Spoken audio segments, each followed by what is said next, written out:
Hello दोस्तों, जय हिंद। उम्मीद आप सब लोग मस्त होंगे और अपनी पढ़ाई में व्यस्त होंगे।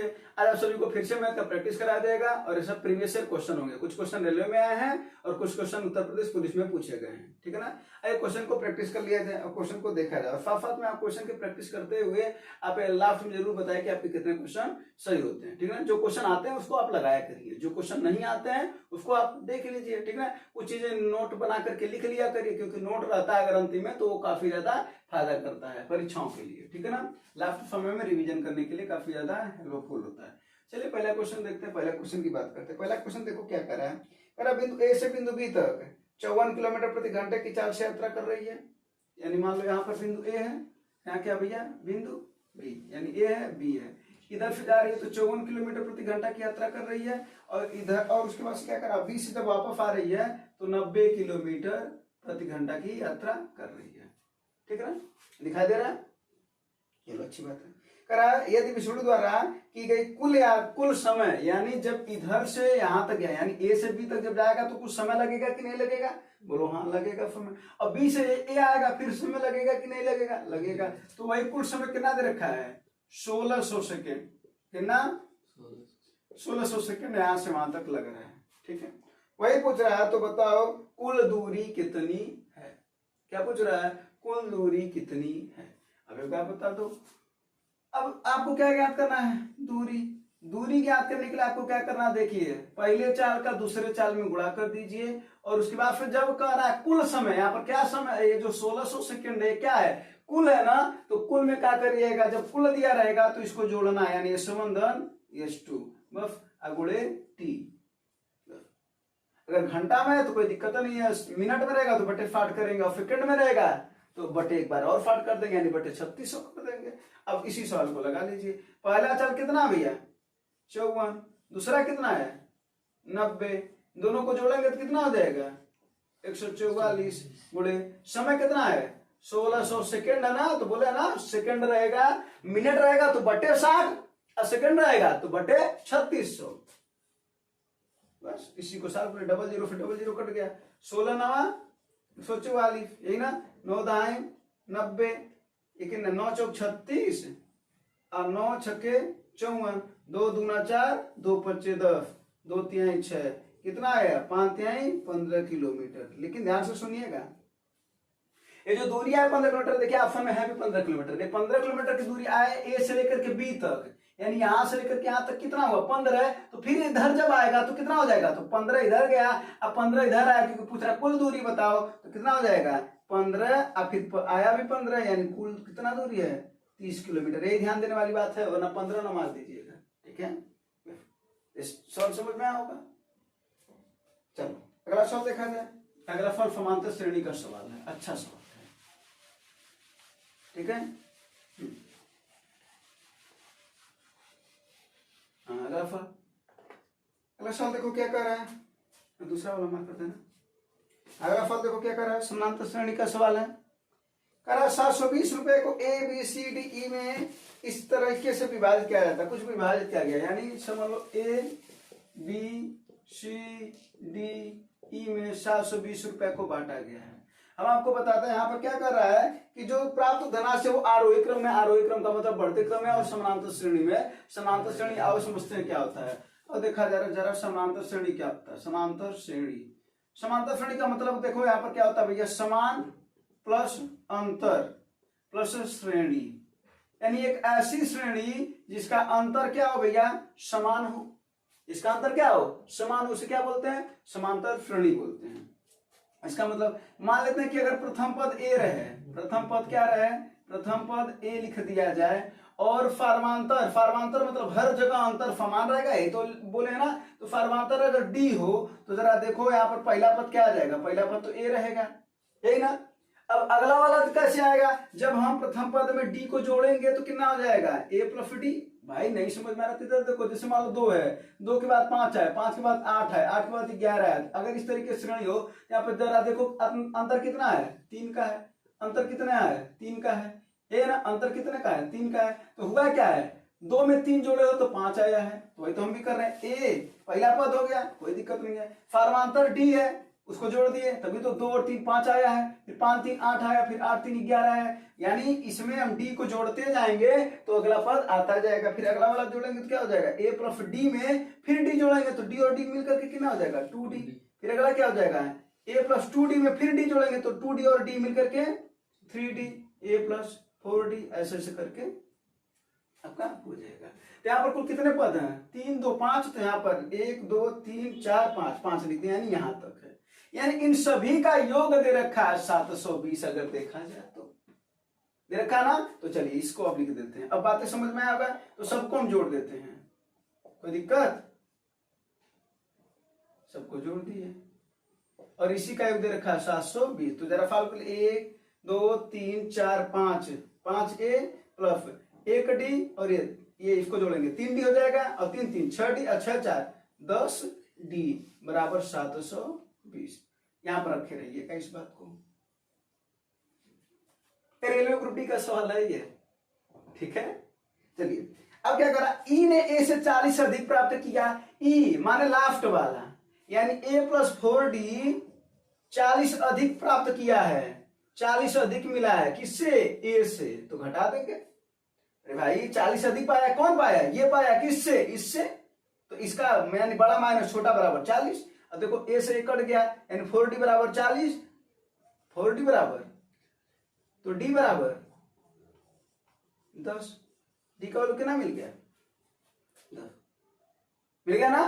अब देखो भैया d का वैल्यू 10 मिल गया, उठाकर के इसमें पटक दो, d का वैल्यू कितना हो जाएगा, d का वैल्यू 10, तो 10 दाएं 100, तो यहां से जरा देखो 5a अब प्लस 100 इधर है तो उधर जाएगा तो माइनस हो जाएगा, प्लस 100 उधर जाएगा तो माइनस हो जाएगा, तो 100 720 में से घटाओगे तो कितना आ जाएगा भैया 620। अब इसी को काट दो, कितना हो जाएगा, ए का वैल्यू 5 1 का नम 5, तो कितना हुआ, 1 बचाना, 5 दूना 10, 5 चौके 20, ए का वैल्यू कितना आ गया 124। क्या पूछ रहा है कि बी ने कितने रुपए प्राप्त किए, देखो ए का वैल्यू नहीं पूछ रहा है, अगर पूछा होता प्रथम यानी ए ने कितना वैल्यू प्राप्त किया, तो ए कितना वैल्यू प्राप्त किया है 124। पूछ रहा बी कितना प्राप्त किया, कोई दिक्कत नहीं, देखो ये ए था, ये बी था, ये सी था, नहीं समझ में, देखो भाई पहला पद यही तो था ना, ये वाला देखो, ये ए था, ये क्या था, बी था, ये सी था, ये डी था और ये ई था।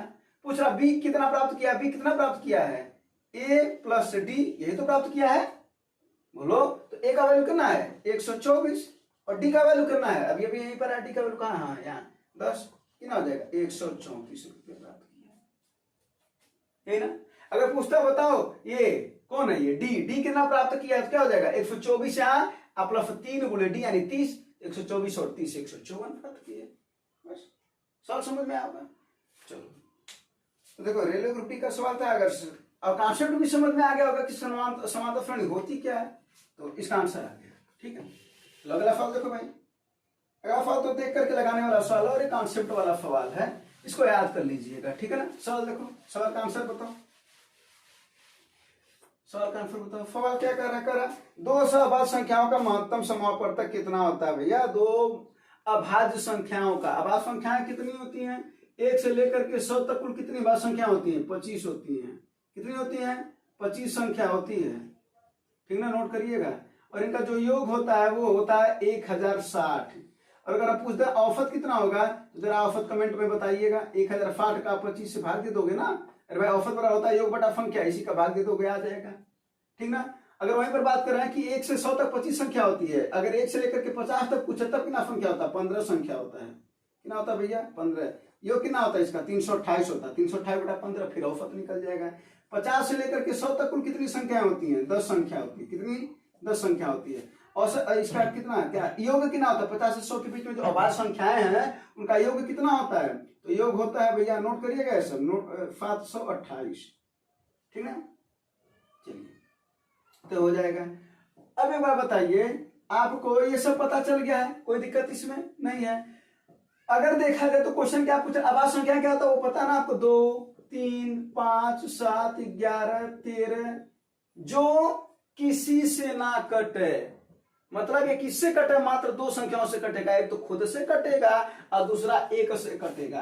तो अब बताओ 2 और 3 का मौसा कितना होगा, तो आप कहोगे ना जब कुछ नहीं होता किसी का मौफा तो उसका मौफा एक होता है। यही सवाल का आंसर होगा। सवाल कर रहा है 200 अभाज्य संख्याओं का महत्तम समापवर्तक कितना होगा, तो कितना होगा, हमेशा एक होता है। नोट करिएगा कितना होता है, हमेशा एक होता है।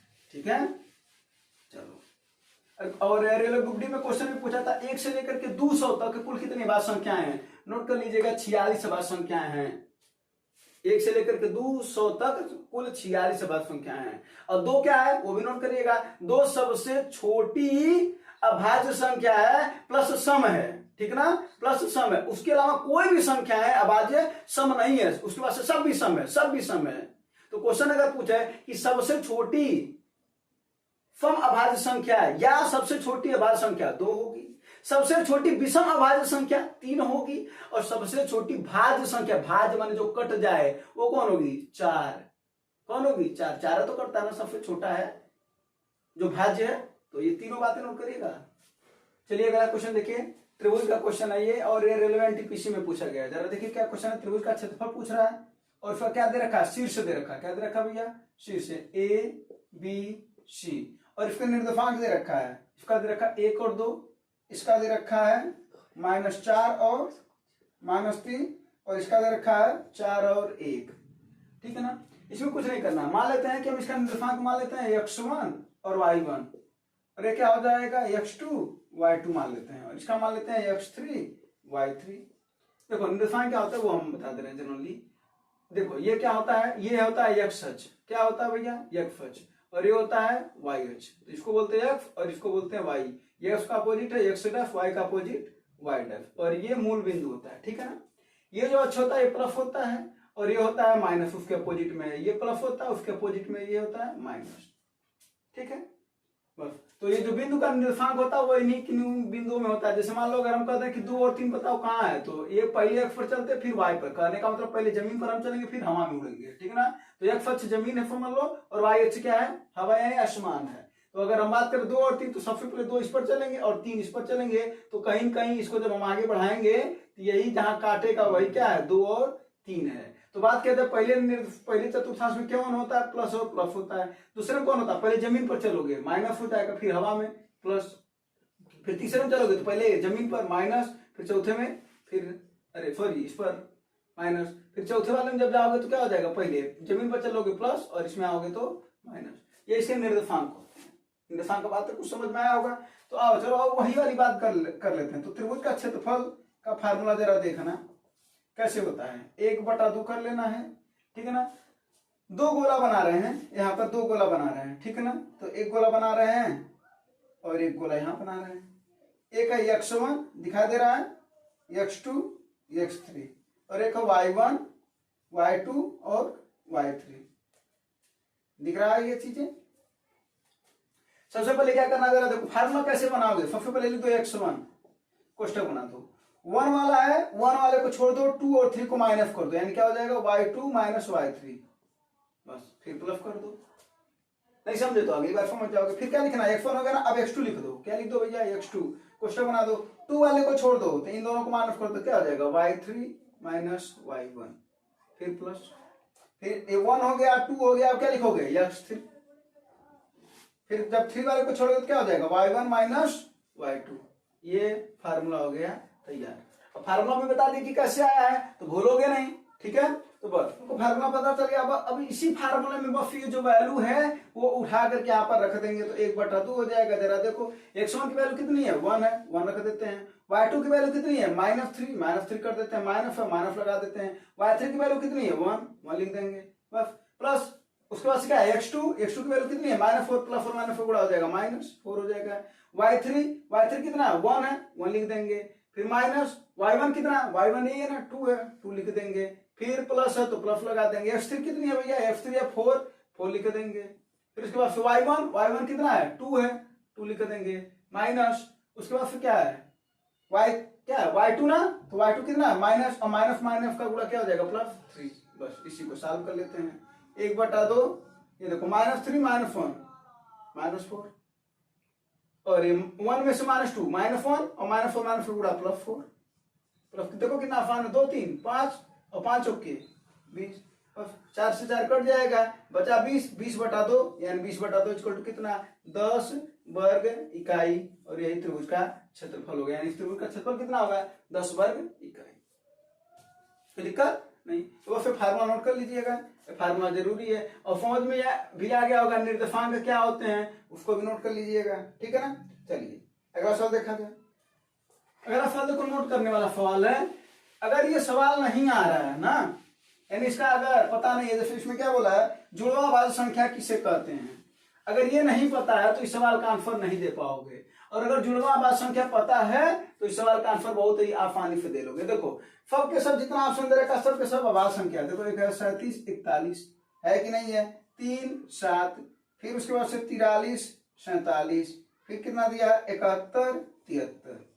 अब एक बात बता दें, जुड़वा भाज्य संख्या क्या होता है, जुड़वा भाज्य संख्या को क्या बोलते हैं, अगर जिन अभाज्य संख्याओं का अंतर 2 आए, अंतर कितना आए 2, अंतर आए 2, उसे कहते हैं जुड़वा भाज्य संख्या। बस अब आपका आंसर मिल गया होगा। इसका अंतर कितना है 4, नहीं होगा। इसका अंतर कितना है 4, नहीं होगा। इसका अंतर कितना है 4, नहीं होगा। इसका अंतर कितना है 2, यही होगा। जिस भी अभाज्य संख्याओं का अंतर 2 आए वही जुड़वा भाज्य संख्या होता है। तो बस, तो क्वेश्चन तो पूछ दिया, क्लियर हो गए। और अगर वही पूछा देता कि कौन, अगर यही सवाल को चेंज भी कर सकता है, ऐसे देखिए जरा 3 5 5 7 11 13 13 19, क्वेश्चन पूछ दे निम्न में से कौन सी जुड़वा भाज्य संख्या नहीं है। और जरा देखा जाए इसका अंतर कितना है 2, इसका अंतर 2, इसका अंतर 2, इसका अंतर 6, ठीक ना, ये नहीं है क्योंकि इसका अंतर कितना है 6 है, और ये तीनों के तीनों क्या है जुड़वा भाज्य संख्याएं हैं। तो ध्यान दीजिएगा, जुड़वा भाज्य संख्या किसे कहते हैं, इसका अंतर 2 है। जिन अभाज्य संख्याओं का अंतर 2 आएगा उसी को बोलते हैं जुड़वा भाज्य संख्या, नोट करके लिख लीजिएगा, ठीक है ना। तो क्वेश्चन पूछ सकता है कौन सी जुड़वा भाज्य संख्या है और कौन नहीं है, ये दोनों पूछ सकता है, ठीक है। चलिए अगला सवाल देखा जाए। अगला सवाल देखो क्या कर रहा है, विपरीत दिशाओं से आने वाली 2 ट्रेनों जिनकी लंबाइयां इतनी और इतना है और 9.3 सेकंड में एक दूसरे को पार करती हैं, तो प्रत्येक ट्रेनों की संयुक्त गति बताओ। भाई सबसे पहले हम एक बात बता दे रहे हैं, चाल बराबर बहुत आसानी से पता है कि चाल बराबर होता है दूरी बटा समय, कोनो दिक्कत इसमें नहीं है। कौन सी चाल है, विपरीत चाल है। विपरीत चाल में आपको पता होगा चाल को जोड़ते हैं, कहीं क्यों जोड़ते हैं वो भी बता दे रहे हैं। जरा एक बात बताओ, अगर विपरीत में आएंगे, अगर ऐसे आएंगे तो चाल अगर क्या समय कम लगेगा मिलने में, भाई विपरीत में आएंगे तो समय क्या लगेगा कम लगेगा, तो समय अगर कम तो चाल ज्यादा, तो समय अगर कम लगेगा तो चाल ज्यादा हो जाएगा, यानी विपरीत में जब जुटेंगी, क्योंकि ज्यादा का मतलब होता है जुड़ाना ना, तो जोड़ दो। तो भैया बस वही क्या कर रहा है, चाल पूछ रहा है संयुक्त चाल, मान लेते एक ट्रेन का चाल 100 और दूसरे का कितना y है, कोई दिक्कत नहीं, तो x + y कर दिए। और उसके बाद क्या कर रहा है दूरी बटा समय। आज जब ट्रेन एक दूसरे ट्रेन को पार करेगी तो उसकी लंबाइयों को जोड़ दिया जाता है, जब एक ट्रेन दूसरे ट्रेन को पार करेगी तो उनकी लंबाइयां जुड़ जाती है। तो बस तो क्या हो जाएगा 152.5 प्लस 157.5 बटा 9.3, यही आंसर हो जाएगा। ये मीटर पर सेकंड में है, अभी इसको चाहे तो हम किलोमीटर प्रति घंटा में बदल देंगे, आंसर किलोमीटर प्रति घंटा में रखा है, कोई दिक्कत नहीं है। 18/5 का गुणा कर दीजिए, किलोमीटर प्रति घंटा में बदल जाएगा। बस इसको जोड़ लीजिए, कितना हो जाएगा 5 × 10 7 2 9 1 10, इकाएंगे तो 0 हट जाएगा, 5 5 10 1 11 1 1 2 1 3 310 बटा, ये दशमलव को हटा रहे तो ऊपर 10 का गुणा कर देंगे, गुणे 18/5, बस इसी को कर लीजिए। जरा देखिए क्या हो जाएगा 0 अरे सॉरी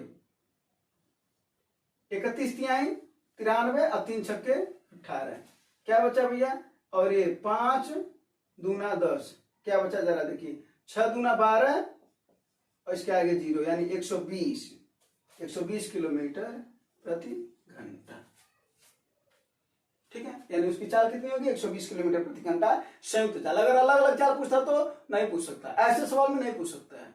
किसी एक का चाल दिया होता, हो सकता था किसी का चाल दिया होता तो दूसरे का पूछता तो क्या करते, इसको उधर ले जाकर के घटा देते तो आंसर आ जाता। मान लेते पहले चाल का पूछता, अगर पहले का दिया रहता 40 मान लेते, अगर कहता उधर जाता तो कितना हो जाता, दूसरे का 80 हो जाता है, बस क्योंकि दोनों का योग आया है। अगला फल देखो, अगला फल लगा भाई, देखो अगला फल क्या कर रहा है। देखो ये फल बताए हैं दूरी ज्ञात करने के लिए। दूरी ज्ञात करने के लिए क्या बताए हैं कि कभी भी अगर दूरी ज्ञात करना हो और अगर पहले एक बार पहुंच रहा हो और एक बार देर हो रहा हो, ठीक है ना, तो क्या बोले थे हम दूरी ज्ञात करने के लिए, डिस्टेंस ज्ञात करने के लिए क्या बोले थे, स्पीड 1 गुणे स्पीड 2 बटा स्पीड 1 और स्पीड 2 का अंतर ले लेंगे और समय का गुणा कर देंगे। ये क्या हो जाएगा, आंसर हो जाएगा। बस वही काम कर लो भैया। स्पीड 1 कितना है, पहला कितना 20 है गुणे दूसरा चल कितना है 24 है, इन दोनों का अंतर कितना है 4 है। अब देखो जब पहले और देर पहुंचेंगी तो इनके समय को ऐड करना होगा, क्योंकि कुछ देर पहले पहुंचे और कुछ देर बाद, तो समय जुड़ जाते हैं, ठीक है ना। जब उसका अंतर लिया जाएगा समय जुड़ जाते हैं, तो समय कितना हो जाएगा भैया, एक 16.5 मिनट देरी से और 16.5 मिनट जल्दी, तो कितना हो जाएगा 33 हो जाएगा। 16 16 32 33 मिनट बटे 60 कर देंगे, घंटे में आ जाएगा, क्योंकि हमको घंटे में चाहिए, क्योंकि यहाँ पर 100 किलोमीटर प्रति घंटे में है। तो बस अब जरा देखो 20 आई 60, 3 से 11 बार में कट जाएगा, 4 छक्के 24, 11 छक्के 66 किलोमीटर की दूरी है। कहां पे, हॉस्टल से कॉलेज के बीच में। बस क्लियर। तो ये पहले और देर जब देता है तो हम हमेशा अंतर लेते हैं। अगर अधिक या कम कहेगा, अधिक या कम कहेगा तब भी उसका हम अंतर लेते हैं, लेकिन अगर कुल कहेगा तो ध्यान दीजिएगा चाल को जोड़ देते, बाकी सब कमाई यही करते हैं दूरी ज्ञात करने के लिए, ठीक है। चलिए अगला फल देखिए, अगला फल भी इसी पर है, बफरते बस एक ही चीज है इसमें। चलिए इसी पर है वो सवाल, बस ध्यान देना है इसमें कि नाव धारा का ये सवाल है। और एक चीज बता दे रहा हूं आपको कि नाव की चाल दे रखी है, मान लेते हैं यक्स, माना नाव क्या कितना है यक्स है, तो नाव की चाल दे रखी है, जरा देखिए कितना 52.5 किलोमीटर प्रति घंटा। और धारा की चाल मान लेते हैं वाई, धारा की क्या मान लेते हैं वाई, और वाई का वैल्यू कितना दे रखा है भैया 17.5 किलोमीटर प्रति घंटा।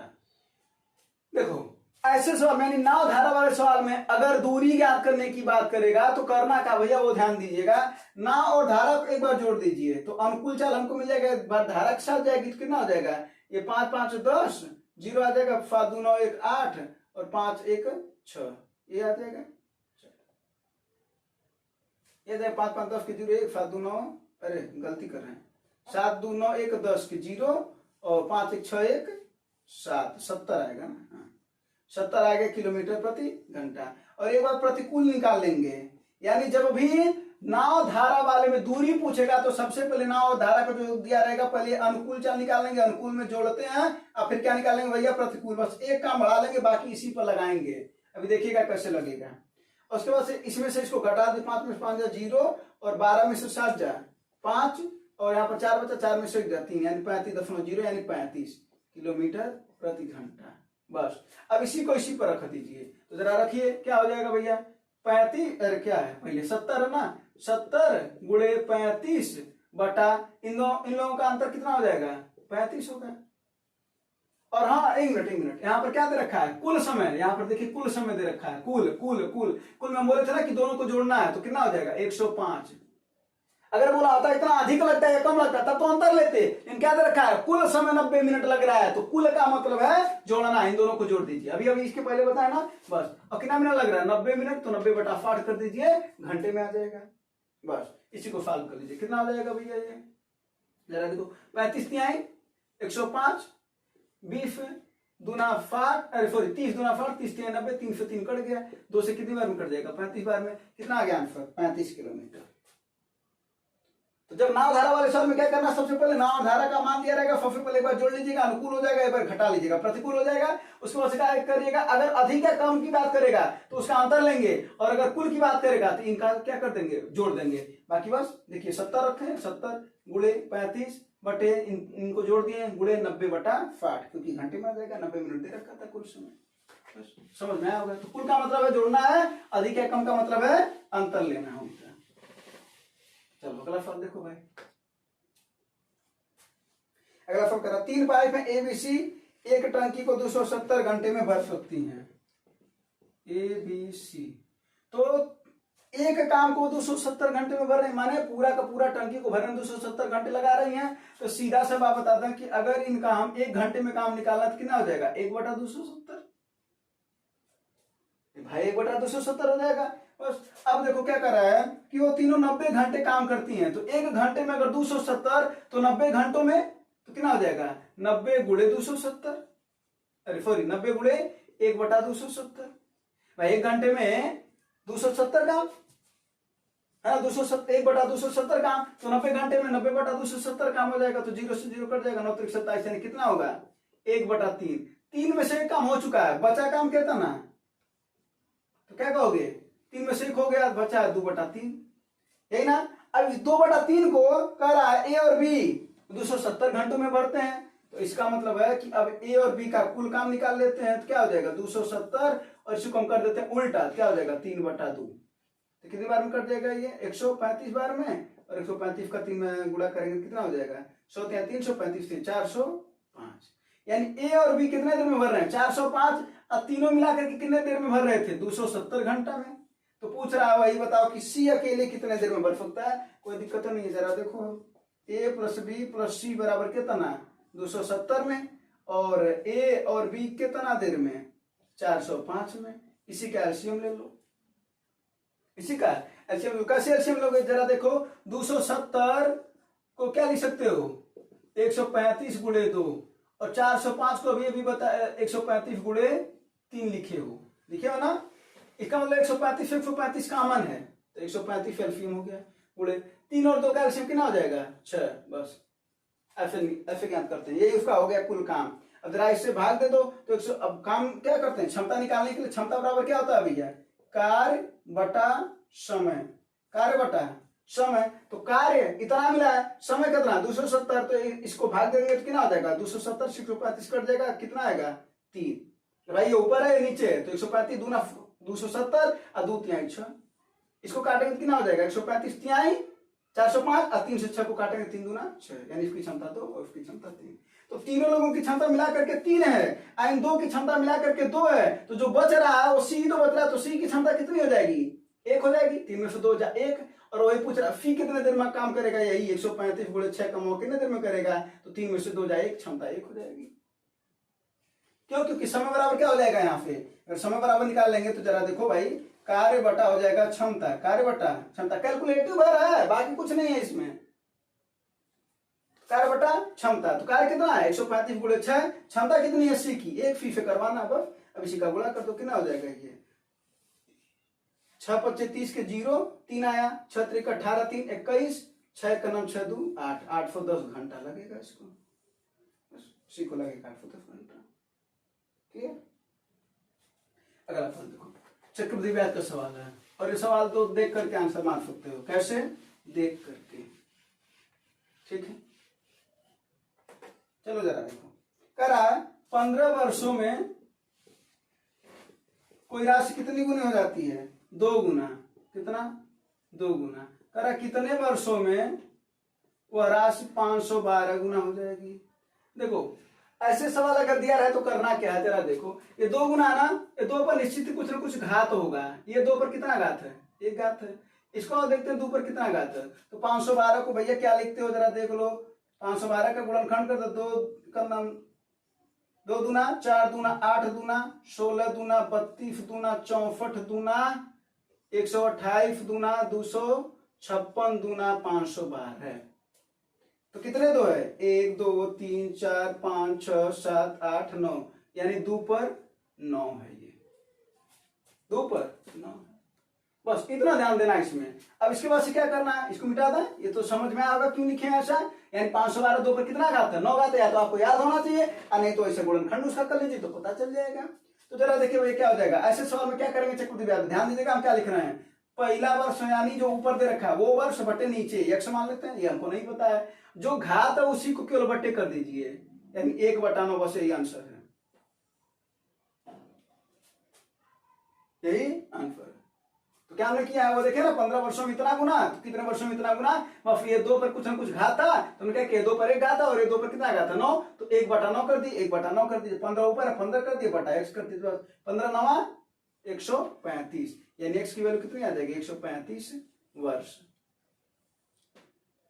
135 वर्ष में क्या हो जाएगा वो 512 गुना हो जाएगा, ठीक है ना। बस अगर यही सवाल अगर साधारण ब्याज का होता, अगर यही सवाल साधारण ब्याज का होता तब क्या करते, जरा देखिए 15/x तब भी करते, बस अंतर क्या है, जो 2 गुना ना इसमें से 1 घटा दीजिए, तो 2 में से 1 जाए 1 घटा देंगे, 512 में से 1 घटा देंगे, बस ये आंसर हो जाता है, कितना हो जाता है 2 में से 1 जाए 1, 512 में से 511, बस 511 का 15 में गुणा कर दिया, यानी x बराबर कितना आ जाएगा 15 गुणे 511। जो गुणा करने पाएगा उतने वर्षों में वो राशि 512 गुना होगी। अब जाहिर बात है साधारण ब्याज में बहुत ज्यादा समय लग जाता है, चक्रवृद्धि ब्याज में ब्याज पर ब्याज मिलता तो कम समय में हो जाएगा, बस तो ये कितना हो जाएगा 135 वर्ष में हो जाएगा 512 गुना। और ये देखिए बहुत ज्यादा गुणा करेंगे, बहुत ज्यादा आएगा ना, तो गुणा आएगा वही देखिए उतना वर्ष में होगा। ठीक है, चलिए तो साधारण ब्याज वाला चक्रवृद्धि ब्याज वाला भी बता दिए, साधारण ब्याज वाला भी बता दिए। अगला सवाल कि जब वर्ष पूछेगा तो उसके लिए है ये। अगला सवाल देखो, अगर आप 15% की छूट के बाद टेबल का विक्रय मूल्य इतना है, यानी 24,650 रुपए है, क्रय मूल्य अंकित मूल्य का 80% है, तो क्रय मूल्य बताओ। क्या ज्ञात करना भैया, क्रय मूल्य।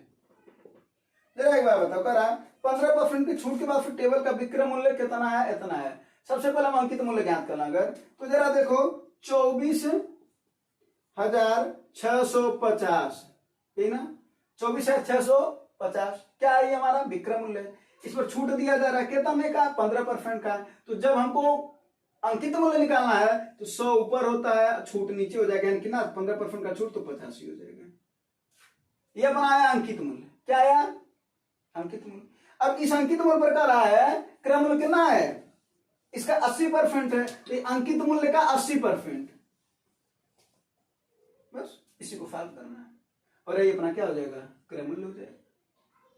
नहीं समझे, अरे भाई ये इतना विक्रय मूल्य था, हमने ये इतना ज्ञात किया, तो ये इतना क्या आया, ये इतना क्या आया अंकित मूल्य। भाई 100/85, 15% का डिस्काउंट मिला तो 100/85 करेंगे तो हमको क्या आएगा। अरे नहीं पता तो ऐसे देखो, एक फार्मूला लिखो, अंकित मूल्य बराबर क्या होता है, अंकित मूल्य पर सॉरी जो छूट दिया जाता है वही किसके बराबर होता है, विक्रय मूल्य के बराबर होता है, सेलिंग प्राइस होता है। तो अंकित मूल्य पर जो छूट दिया जाता है, अगर यहीं से अगर हम क्या ज्ञात करना, 100 इधर कर दें तो क्या हो जाएगा, ये अंकित मूल्य ज्ञात करने के लिए तो विक्रय मूल्य गुणे 100/100 माइनस छूट, तो वही तो किए हैं, विक्रय मूल्य गुणे 100 माइनस सॉरी बटे 100 माइनस छूट 100 माइनस 15, ये अंकित मूल्य का। अब क्या करें, क्रय मूल्य कितना है, अंकित मूल्य का 80%, तो 80% ज्ञात कर दिए, 100 से 100 कट गया।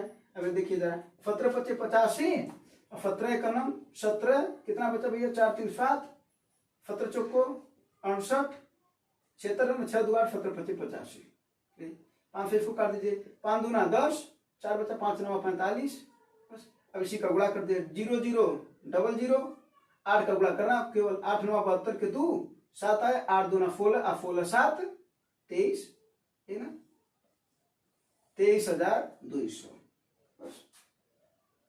इसका क्रय मूल्य क्या होगा, 23,200। चलिए अगला फल देखिए,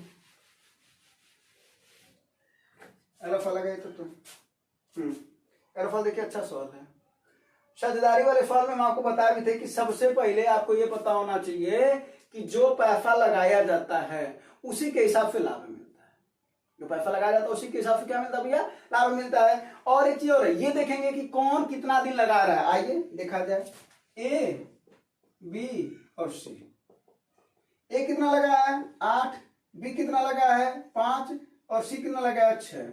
ये पहले कितना करा है, सी 6 महीने के बाद अपना पूंजी निकाल लेता है, लेकिन बाकी लोग नहीं निकाले हैं। अब कब तक लगा रहे हैं ये, वर्ष के अंत तक, क्या कब तक, 1 वर्ष के लिए, ऊपर देखिए लिखा है 1 वर्ष के लिए, तो यानी ये 12 महीना लगाएगा, ये 12 महीना लगाएगा, लेकिन 6 महीना ध्यान दीजिएगा, 6 महीना तो 6 रुपया लगा, मान लेते हैं 1 रुपया था, यानी 8 रुपया था, 12 महीना लगाया, 5 रुपया था, 12 महीने लगाया, 6 रुपया 6 महीने तक लगाया, लेकिन बदमा में 6 महीना के लिए वो आधा कर लिया, यानी कितना कर लिया, 3 कर लिया, ये इतना रुपया लाया। अगली बार भाई, अगली बार भी तो लगाया ना, तो लगाया तो प्लसन होगा, लगाए ना, दिया ही है ना, तो 6 महीना के लिए 6 रुपया तो लगाया 6 महीना के लिए। अब फिर 6 महीना के लिए क्या किया, 3 रुपया लगाया, क्योंकि 6 को आधा कर लिया तो 3 हो गया, वही कर आधा कर लिया, बात खत्म। इसी को कर लीजिए, कितना हो जाएगा ये 12 × 96, 12 × 25 = 60, 6 6 के 36 और 6 3 × 18, तो कितना हो जाएगा ये, हाँ 6 6 36 और 36 और 18, 36 18 कितना हो जाएगा भैया, 36 2 46 और 46 8 54। अब इसी का रेशियो ज्ञात कर लीजिए, कितना हो जाएगा, ये कट जाएगा ना, 6 9 54, 6 दाएं 60 और 6 का नाम 6 16। यानी रेशियो क्या आ गया, ए बी और सी का रेशियो आ गया 16, 10 और 9 का। अब क्या पूछ रहा देखो, कह रहा कुल 11 कितना 11,200 रुपए, 11,000 नहीं है भाई, 1,12,000 है। 1,12,000 रुपया में से सी का कितना लाभ है, यानी कुल 16, 10, 26 और 26 9 34 कितना सॉरी 35, तो 35 बराबर कितना 1,12,000, है ना। तो क्या पूछ रहा, सी का हिस्सा बताओ, सी का हिस्सा कितना है 9 है, तो पूछ रहा 9 बराबर कितना, तो 11 गुणे ये 9 अब बटा 35। जरा देखिए 7 बचे 35, 7 से काटिए, 7 तक का नाम 7, 4 बचा 7 छक्के 42, यही ना, कितना 0 3 0, फिर इसे से काटिए, कितनी बार में कट जाएगा ये 5 दूना अरे सॉरी 5 3 15, 1 5 दूना 10, आगे कितना 2 0 गुणे 9, बस डबल 0 पीछे, 9 दूना 18 8, एक आया 9 3 27 और 1 28, 28,800 रुपये सी का हिस्सा है। तो इतना ध्यान देना होता है कि कितना समय के लिए लगा रहे हैं और कितना लगा रहे हैं। चलो अगला सवाल देखो, अगला फल लगाओ कब तक। अगला फल देखो, और ये लास्ट सवाल है, ठीक है। सवाल देखो क्या कह रहा है, कह रहा ए और बी हैं। पहली बात तो जब भी दक्षता का सवाल देगा तो सबसे पहले रेशियो ज्ञात कर लीजिएगा ए और बी का, तो आओ ज्ञात कर लेते हैं भैया।